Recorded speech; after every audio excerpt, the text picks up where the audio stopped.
So what is up, guys? Welcome back to the More Nick Ackerman channel. Today I want to give you a short video update on the OnePlus Open here. Now, I've had this phone since launch. OnePlus was kind enough to send this out, so quick disclaimer there, full transparency. They did send this out when it initially launched for review. The price of this guy is around $1699, which is $1,699, or if you want to round, it's about $1,700 at Best Buy.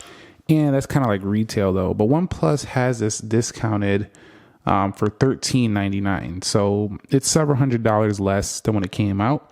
And it's less than the Galaxy Z Fold series. However, keep in mind that the OnePlus has one of the best kind of overall foldables out right now, period. Has the more traditional looking front display, which I absolutely love. A really nice inner display as well with a almost invincible crease. I have to say it, man. This has been the best foldable I've ever used. The OnePlus Open, straight up. In terms of kind of what I've been wanting. I've been wanting a foldable with great cameras. The Hasselblad setup has been amazing.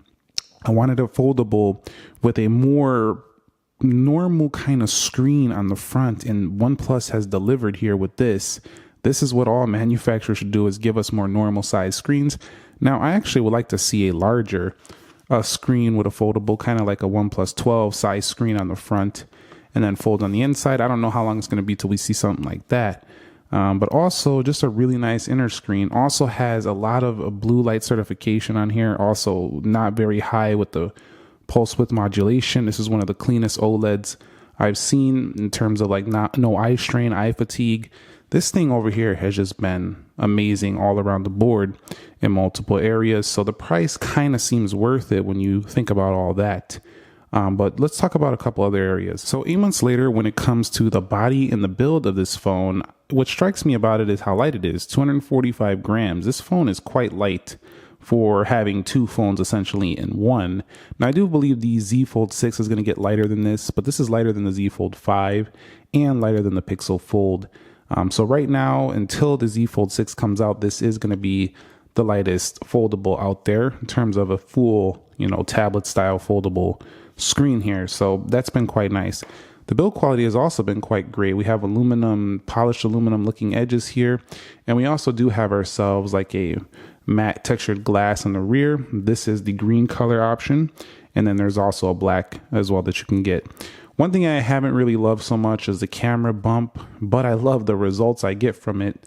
And I do think it kind of looks like a true camera powerhouse, just the way it looks, but definitely from a usability perspective, I'm constantly touching it. There is one pro though. I find that when using it, you can kind of use your finger to rest on there, and it helps you from keeping this from slipping out of your hand. So the bump does come into handy there, but a lot of times when you have this in folding mode, you're kind of like having your fingers all over this. Even if you have it this way, then this hand is on it. If you have it this way, you can hold it kind of like that, which is pretty good. But usually that bump is just a little bit big. So they could work on this, making this flatter, or just maybe a different design to keep it out of the way of the user ergonomics. But really, this whole camera setup is a beast though. So maybe that's the trade-off you're making. A really great camera system, but you got to deal with the size right there. So the main reason why this has become the phone that I want to use in terms of the foldable landscape is mostly because it answers the problems I had with the Galaxy Z Fold 5. Just a narrow, awkward front screen. I know a lot of people like this one-handed feel, like it's got a nice one-handed nature ergonomically day to day, and then they flip into their inner display and it's all nice and stuff like that, if it would ever fire up. But this phone just has a bigger crease, and I mean, it's pretty obvious, and also it's heavier and has an awkward front display. Now, I love Samsung products. I've been loving them for a long time, and I bought every single version of the Z Fold. Yet OnePlus comes out with their very first foldable and knocks it out of the park with the ergonomics. So, I think Samsung should take notes. This is more like what we want, I think, in a foldable phone. Probably still want it lighter, more manageable, probably a little bit less cheaper prices. I think that's what people want as well before diving in here, but it's probably mostly the ergonomics and price. But OnePlus has answered it. And that's why, I'm going to go ahead and say that I've really been enjoying this and why it's one that I use more regularly. Now, I also have the Pixel Fold as well, so I got all three of these guys right here. And I gotta say that the Pixel Fold is the more nice kind of like front screen as well, but not as great on the inner screen as the OnePlus Open or the Galaxy Z Fold 5. Well, both of those have really good inner displays. And speaking of that inner display, this is a really nice inner display as well. This is the OLED display. This is a Flexi Fluid AMOLED display, 1 billion colors. Let's go ahead and hit play. We also do have ourselves 2800 nits peak brightness, so very easy to see outdoors, a 90% screen to body ratio. Punch out camera does look a little bit off compared to the Z Fold, which has it under display, but at least you get better quality because it's not being covered up by some pixels. One of the issues I have though is that this is not OnePlus's fault. This is most of these foldables. They have huge bars. So when I'm watching a video on here, I almost feel like I'm getting similar screen space on a regular smartphone like a OnePlus 12, for example. So let me go ahead and show you what I mean. All right, so here's a OnePlus 12. So you can see if I zoom in, look at that. I mean, it's a foldable display, but it doesn't seem like I'm getting much more content space than just a regular smartphone. If I put that right there, pull it out, it kind of looks exactly like the same screen size on the inside.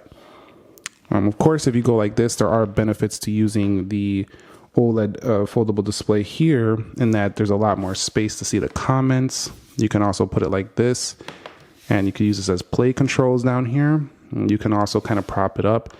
But on the whole, you get this tablet-like experience. On the whole, that inner display is more or less, when it's fully pinched out because of the aspect ratio, it's more or less like a large smartphone, like a 6.9 inch, 6.8 inch smartphone, which is quite nice. But again, that's just something I noticed. The overall sharpness, though, at 426 ppi, this is a really, really sharp panel. And no matter what you're reading, no matter which text you're reading, anything like that, it is really good. Flipping it back to the cover display, we are looking at ourselves the Fluid AMOLED as well. This is 1 billion colors, Dolby Vision, 2800 nits peak on the front as well, 6.31 inches at 431 ppi. So when reading things on here, no major issues either. It's really darn good as well. So let me go ahead and open up the Play Store here, and you could see, let me bring some text in close. You could see super sharp text. Really love it. Easy to hold because of the lighter weight. And this is probably the biggest advantage of getting a foldable over a larger phone, is that you have the convenience of a larger screen on the inside, but a much lighter, kind of like, not necessarily lighter, but a much more light size, like a smaller size. Smaller is the word I was looking for. Smaller size to hold in your pocket, but thicker. It's a weird compromise. Like, it's a shorter body, it's a little thicker, similar weight, but gives you the benefit of the inside display being more tablet-like. So yeah, there's compromises here and there, but there is a space for foldables. I really do think there is. A lot of people are gonna like this form factor. They don't want two phones. They don't want a small phone and a large phone. They get this and you have a small phone and a large phone on the front, smaller screen. On the inside, bigger screen. So pretty versatile. So all these months later, I basically enjoyed all these different variations of screen display settings. There's tons of them. You can go ahead and just tweak everything. Eye comfort is on here. You have natural tone displays. Just a ton of stuff on here. You can change the screen refresh to be auto select high, low. So there's just a lot of fun you can have with the display. Of course, they have decent customization as well. Nice wallpapers, lots of different always on displays you can tweak. So it's fun. It's not like anything out of the ordinary. It's not as, I would say, feature packed as like a Samsung phone, but the Oxygen OS is pretty simple with some neat customizations that you might enjoy. So overall, I'm not mad at them. This is a really, really nice display, and there's a lot of features to it. And when it comes to the software, I have to say that the Oxygen OS has been pretty darn smooth. They even improved animations in some recent updates. I feel like this is not getting updates as fast as the OnePlus 12 though at this point, but still has a promise several years to come. So I'm not worried about update support. It's going to have it for a while. The Snapdragon 8 Gen 2 means that this phone is a processor behind. It's not a big deal. Honestly, it's still very fast. a 16 gigs of RAM plus 4 GB of RAM expansion. There's no issues with multitasking. And speaking of multitasking, this has some of the best multitasking on any foldable phone to date. Let's go ahead and hit calculator. And then if you want, you could actually bring another application inside of here. Let's bring in my files.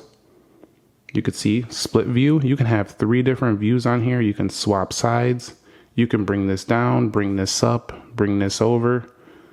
Well, maybe not that one. Swap the sides over there. There's just, I mean, it goes on and on. Just great customization features for the Oxygen OS. And months later, I just enjoy the versatility of this phone. There's just so much you can do on a phone in your pocket right here with the OnePlus Open. Now, I don't play many games on this phone. I use it more as a productivity tool, so I actually don't have any games on this at the moment.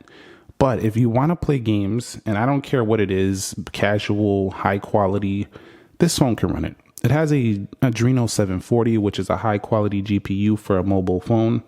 It's pretty good. And it also has game mode as well, so it can make sure the performance is good. All this stuff is going to run solid on here, and you'll have a nice big inner display experience for this. I did test them out early on, and I found the performance to be rock solid, no overheating issues, really good thermal management, and really good performance across the board, held its own. And actually, I think it does better in gaming than some other products out there that tend to, start to throttle a little bit as you start playing a game. This one can hold its own for a little bit longer than some other phones I tested. So yeah, for the game department, you could definitely go really good performance on here. Other than that, 16 gigs of RAM, the Snapdragon 8 Gen 2, anything I do on here, it's blazing. And look at those animations. They're super smooth looking. I think they cleaned that up in a recent update. They just look better than ever before. They're just buttery smooth. So OnePlus should be proud of their performance because it's one of the smoothest Android experiences on the market today. All right, so when it comes to the camera here, when you zoom in very far, you can see a little bit of noise for sure. But I gotta tell you, man, this camera has been excellent all across the board. Very sharp, very versatile. It's a fun, nice camera to use.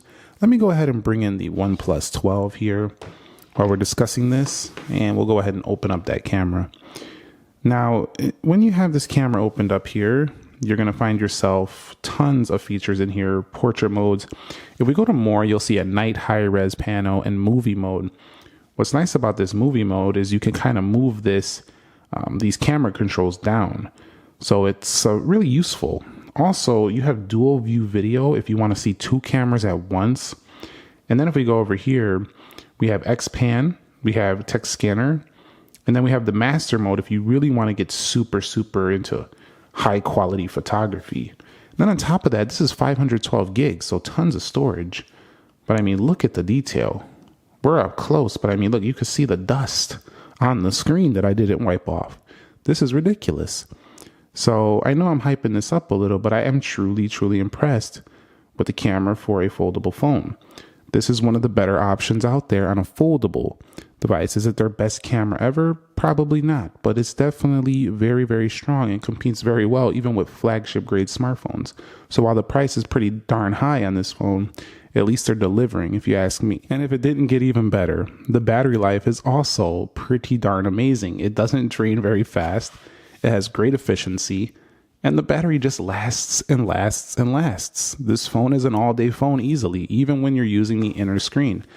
Outer screen, you'll get even more life, but if you open it up, this battery will last hours upon hours. This is one of the better folding phones for battery life I've ever used. So it's also strong there. I mean, OnePlus has thought about everything when they made this phone. They did not leave anything on the table. They did make a sacrifice, I think, with that camera bump ergonomics, but that is a petty complaint. Other than that, they put the punch hole camera. They could have found a way to get it under display or put it in the bezel, but that's still difficult to do at this point. That's been good. Hinge-wise, it's also been strong. Very strong hinge mechanism. Haven't had any dust in the screen, nothing like that. No folding issues. One thing I will say is that I think the folding mechanism doesn't hold up, like it kind of flops closed like that. The Z Fold's hinge is a little bit better for multiple angles, as the OnePlus Open will flop down if you're too far on an angle. But that's a minor thing. They could probably improve that in the future. You can see the audio quality coming out of there. And down here, also very good. SIM card tray, USB-C 4.0. I mean, this thing is loaded. It really is. That's all I got to say. Also, we only top out at 4K 30 on the front camera. I'd like to see 4K 60 on the next OnePlus Open, but still pretty decent. Wi-Fi 7 is on here too, not just your 6E, 7. So that's a super latest standard too. Bluetooth 5.3, USB Type-C 3.1, OTG. I mean, this thing is, like I say, it has literally almost everything. Super fast charging as well, 67 watt. This thing could go from 1 to 100 in 42 minutes. Did you hear that? 1 to 100 in 42 minutes. Like, you wake up in the morning, throw this thing on a OnePlus charger. Yeah. Get ready, eat your breakfast, take a shower, head out the door. You're almost fully charged. It's insanely quick. Quite nice for sure. Also, this thing benchmarks high. It's super snappy. And that's pretty much what I got to say here. 8 months later, can you hear it in my voice? I've been very, very happy. Fingerprint scanner here has been very good to unlock. It is very sensitive though, so if you are into like accidentally pressing, you could definitely trigger this a lot. Silent switch right there is quite nice as well. If there is areas of improvement I think they can make, it's obviously going to be in the areas of camera. I would like to see a larger front display, like make this a little taller. Just keep that similar width, but let's get a little bit of a larger option. The aspect ratio could be improved on these foldables, and the camera, if they can find a way to get that off the screen without sacrificing camera quality too much, that's always an improvement that can be seen. Yeah, and also, of course, we can always find a way to get even better battery life. This one's not a real issue, but of course, we'll just improve the processor. We'll go to Snapdragon 8 Gen 3 or newer. There's not a lot of AI on here. That's another big con of this phone, buying it at this price. It's not an AI machine here, just not a ton. This wasn't built with that intention, as this is a 2023 option.